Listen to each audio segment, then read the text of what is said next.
नहीं मानते खुदा ने इस्माइल की कुर्बानी मांगी थी। नो नो, अल्लाह पाक की रहम दिली पे जरा भी शक नहीं। No no no no no, इस कहानी से पता चलता है ये खुदा की राह। देखिए भाईजान, आप ही बता दीजिए कि वो था कौन? वो शैतान था।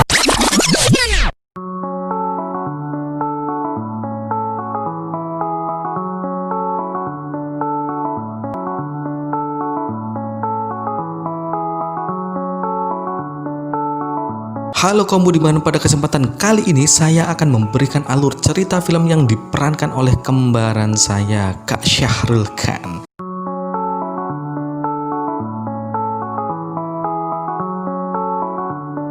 Penasaran dengan ceritanya? Ceki hui. Salah, ceki dong. Sebelum saya lanjutkan videonya, jangan lupa klik subscribe dan tekan tombol loncengnya agar kalian bisa tahu update terbaru dari Indolive.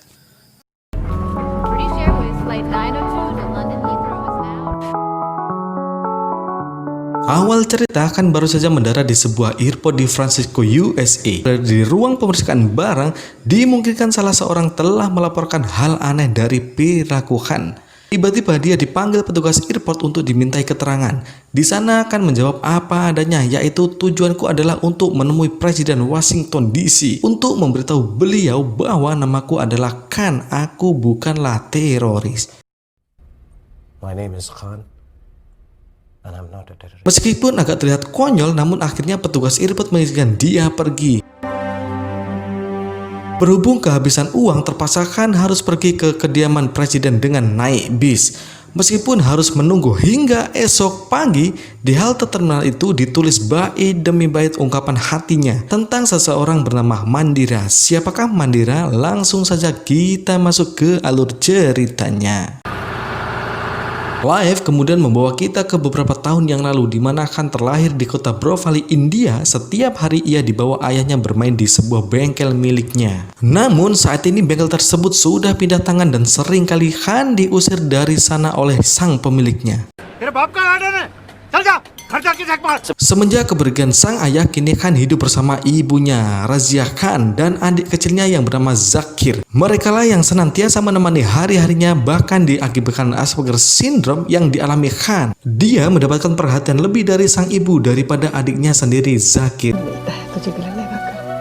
कोई डॉक्टर ये नहीं बता पाया कि मेरे ऐसे होने की वजह क्या थी. Binaan psikis dan konsep-konsep senantiasa ditanamkan sang ibu dengan harapan Khan bisa serta dengan mental anak-anak normal pada umumnya. Efek dari sindrom tersebut, Khan sering jadi objek bulian teman-temannya sekelasnya, meskipun faktanya secara kesadaran emosional Khan justru melampaui mereka semuanya.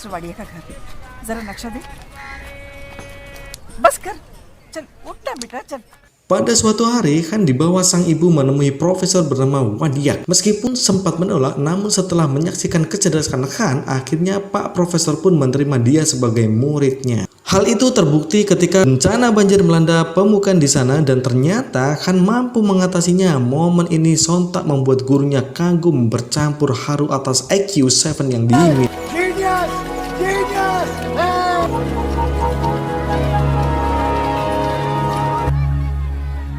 Sementara itu, Zakir kini yang sudah lulus SD, dia mulai merasa iri atas kakaknya. Namun dengan penuh kearifan, sang ibu berusaha meluruskan atas kesalahpahaman. Meskipun sepertinya Zakir belum bisa menerimanya. Di usianya yang ke-18, Zakir pergi ke Amerika karena mendapat beasiswa di sana. Sementara Khan tidak bisa berkata apa-apa saat itu karena maklum bahwa Zakir masih menyimpan marah atas dirinya. Ammi, Hasina University में पढ़ाती है.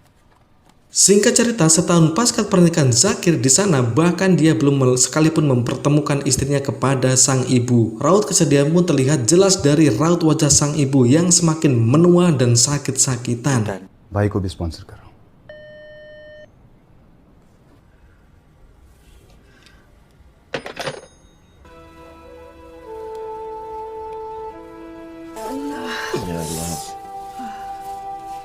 Enam bulan kemudian, sang ibu meninggal dunia karena penyakit jantung yang dideritanya. Zakir nampak hadir pada pemakaman itu.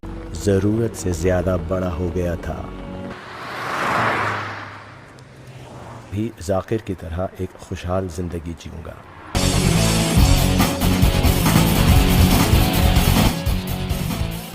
Kemudian kembali ke Amerika membawa kakaknya untuk hidup bersama keluarganya di sana. Tiba di Amerika kan disambut baik istrinya Zakir yaitu Hazena. Namun bagi Khan sendiri bahwa kebisingan kota banyak ditemui corak warna kuning di sana justru membuatnya ketakutan dan Khan sangat tidak menyukai hal-hal tersebut. Beruntung Hazena yang dosen ilmu psikologi ini paham betul dengan kondisi kakak iparnya dan berhasil membuat Khan sedikit bisa beradaptasi dengan lingkungan di sana. Di sisi lain, Zakir pun sadar bahwa di balik kelemahannya ini ternyata Khan masih bisa mengungkapkan perasaannya. Sementara yang berperan selama ini akan hal itu adalah almarhum sang ibu. ये है हमारा ऑफिस आइए देखिए गौर से देखिए Suatu ketika Zakir mulai memperkenalkan kakaknya tentang kesibukan kantornya dan Khan pun siap mencoba mempromosikan produk kosmetik buatan Zakir yang bernama Herbal Mens. Bahkan dia membuktikan sendiri khasiatnya.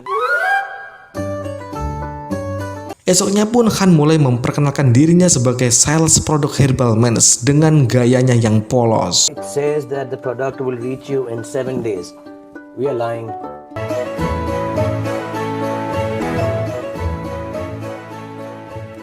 Namun ketika mau menyeberang jalan, tiba-tiba warna kuning zebra cross kembali menggali rasa takutnya. Ditambah suara bising bis tram yang hampir saja menabraknya.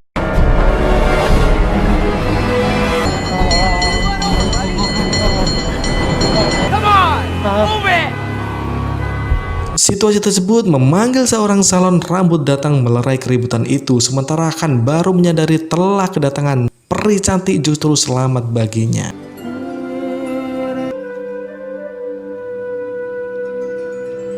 Namun tiba-tiba aliran darah Khan berdebur deras ketika si bos non-elok dan baik hati itu mengetahui kedatangannya. Sebagai pramodika yang baik di salon itu, Khan disambut bos dengan baik pula. Bahkan produk yang Khan jalankan itu pun laris semua. Dia bernama Mandira. Setelah beberapa hari mengenal Mandira, Khan mulai terpaut hati dengannya hingga suatu saat tepat di depan salon itu, Khan nekat mengungkapkan perasaannya. Marry me.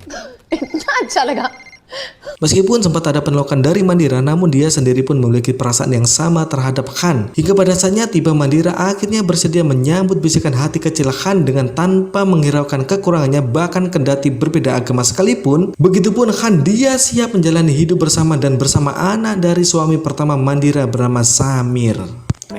Okay.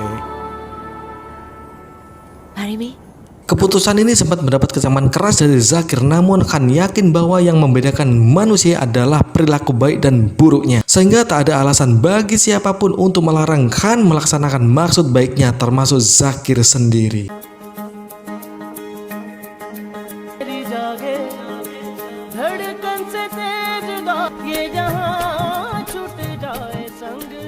Tiba di hari pernikahannya, Hazena datang memberikan doa restu bagi Khan dan Mandira. Hari-hari mereka pun nampak menyatu dalam kedamaian kendati perbedaan keyakinan telah melatar belakangi keduanya. Kebahagiaan Mandira saat ini turut dirasakan pula oleh sahabatnya yaitu Sarah bersama Mark suaminya yang sebagai wartawan dan anaknya Rais teman sekelas Samir. Mereka selalu datang di setiap acara keluarga Khan dan Mandira.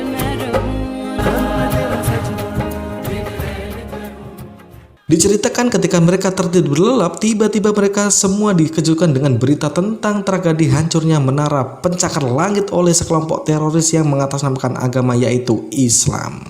Semenjak peristiwa itulah pemerintah Amerika dan warganya mulai antipati terhadap Islam sekaligus mengecap Islam sebagai agama yang kejam dan kecenderungan pre-radikalisme. Hal ini menunjukkan sejarah baru dunia barat telah dimulai ditandai dengan tragedi 11 September 2001 ini.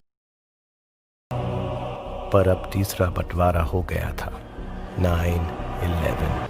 Imbasnya adalah kini umat Islam di sana jadi tak nyaman sehingga mereka pun tak luput dari serangan teror penduduk non-muslim sebagai reaksi dari kebencian mereka. Dijarah, dibully, dikucilkan seolah menjadi makanan sehari-hari umat Islam di sana.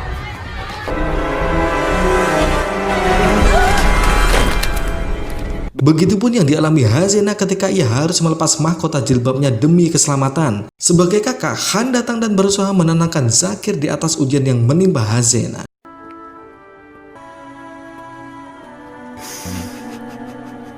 मेरे राजा बेटे हो ना Hari-hari berlalu dengan rasa cemas yang ada, tiba-tiba mendengar kabar buruk bahwa mak suami Sarah tewas saat meliput konflik bersenjata di Afghanistan. Sebagai sahabat, mereka turut berduka atas kematian Mark, namun setelah itu sikap Reese berubah secara drastis. Dia selalu berpaling dari Samir seperti menyimpan sebuah dendam.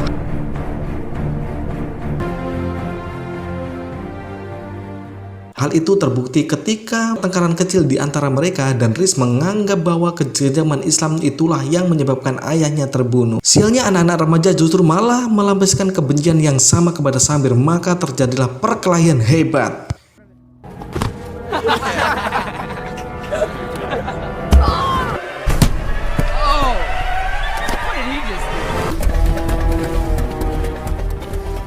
Samir dikeroyok dan dianiaya hingga tewas, sempat dirujuk di rumah sakit, sayangnya nyawa Samir tak tertolong.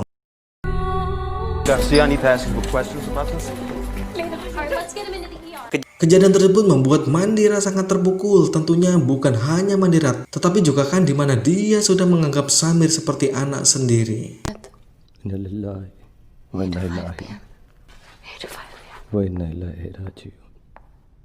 Mandira yakin terbunuhnya Samir hanya karena dia seorang muslim setelah disematkan namanya di belakangnya. Kebencian sudah terlanjur menguasai jiwa Mandira sehingga kata-kata penyesalan pun terucap dari mulutnya. Jika saja dia tak menikahi Khan, mungkin semuanya ini pun tak akan terjadi.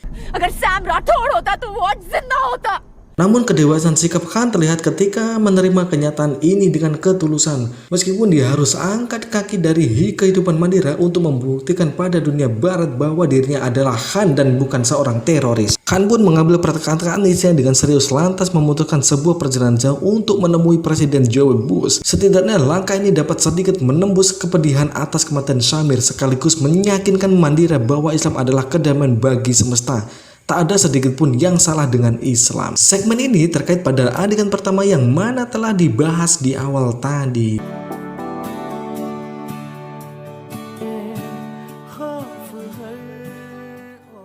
Perjalanan yang sangat jauh membuat Khan patah harapan untuk bisa bertemu dengan presiden. Bahkan ketika berbekalan mulai habis terkuras, dia rela melakukan apapun demi mendapatkan uang dengan cara yang halal.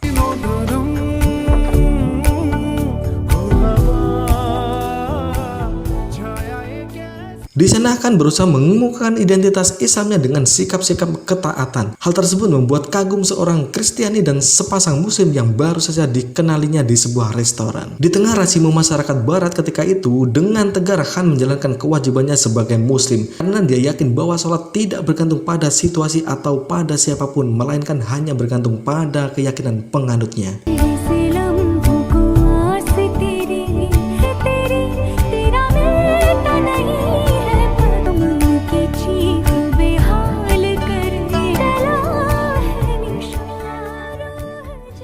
Di sisi lain, Mandira terus berusaha mengungkap dibalik terbunuhnya Samir. Namun selama 6 bulan penyelidikan, pihak kepolisian tidak menemukan bukti terkait pembunuhan Samir, bahkan bermaksud menutup kasusnya. Alhasil Mandira kecewa dan bertekad untuk menemukan sendiri.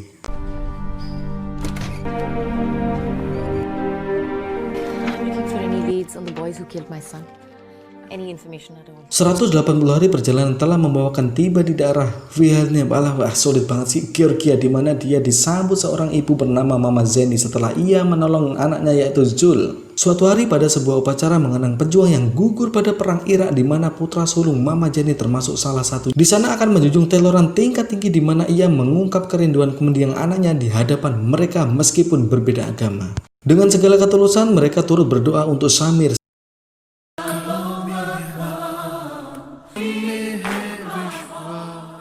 Singkat cerita, Khan telah tiba di Los Angeles, di mana hari itu Khan mengunjungi sebuah kampus ternama di sana. Namun ketika hendak berdoa di sebuah masjid, Khan tak sengaja mendengar diskusi seorang imam, Dr. Faisal Rahman, dengan mengutip kisah Nabi Ibrahim tatkala beliau mengorbankan Nabi Ismail anaknya di jalan Allah.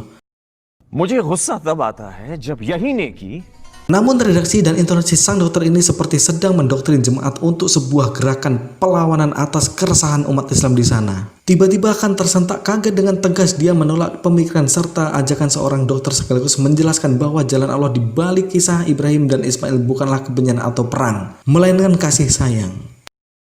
इस कहानी से पता चलता है ये खुदा की राह आप झूठ बोल रहे हैं, आप झूठ बोल रहे हैं डॉक्टर। भाईजान, आप ही बता दीजिए कि वो था कौन? वो शैतान था, शैतान।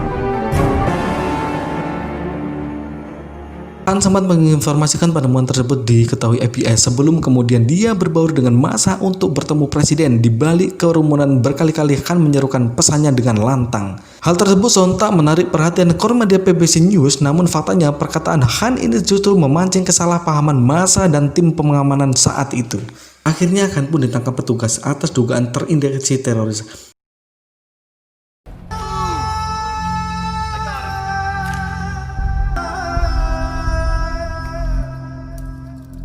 Hasil usaha Khan selama berminggu-minggu ini berujung sebuah petaka baginya. Beruntung dua awak media yang sempat meliput kejadian itu berhasil menggali informasi detail tentang Rizwan Khan dari seorang hacker handal. Dibantu seorang psikiater dan kepala pimpinan redaksi BBC News yang juga sebagai pengacara ini, akhirnya mereka pun berhasil menyiarkan berita secara live sebagai klarifikasi bahwa berdasarkan data dan fakta Rizwan Khan tidak bersalah. Notice मुझे एक आदमी के बारे में बताना है.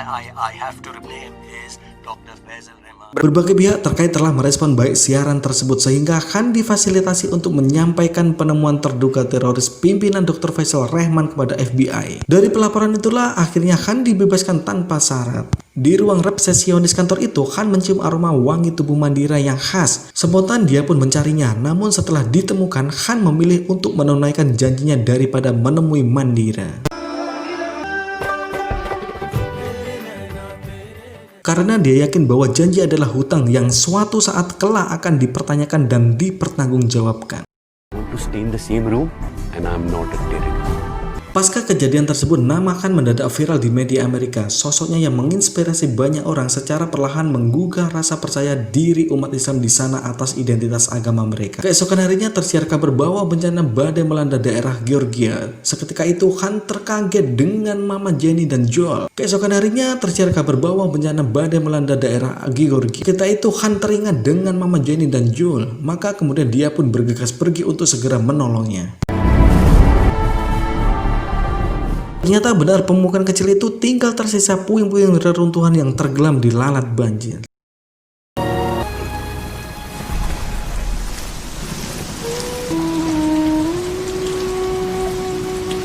Mereka yang selamat melindungi diri dan luka-lukanya di balik atap bocor gereja tua itu. Khan yang lebih dulu tiba di sana turut membantu memperbaiki gereja dengan segenap ketulusan hatinya.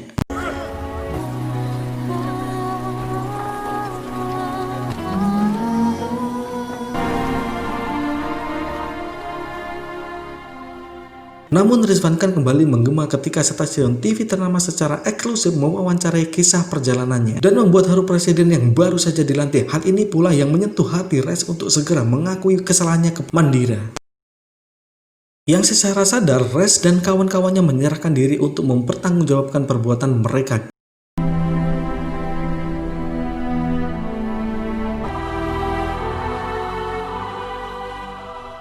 Kini Mandira sedikit lega dan menemui Khan. Namun tiba-tiba seorang pendukung militan dari Dr. Faisal menikam bagian perut Khan hingga jatuh tak sadarkan diri. Setelah beberapa hari mendapatkan perawatan serius, akhirnya Khan kembali siuman dan memaksa menemui presiden baru yang kabarnya sedang mengunjungi korban bencana di kota itu. Dengan antusias Khan bersama rombongan menerobos kerumunan. Namun sayangnya presiden sudah teristirahat untuk pulang. Namun setelah dilakukan negosiasi, akhirnya presiden baru itu meluangkan waktu untuk menemui Khan. Dan ternyata dengan senang hati beliau menyambut kedatangan Rizwan Khan. Dengan pertemuan penting ini, tunailah sudah janji seorang Khan untuk istri dan mendiang anaknya Samir Khan.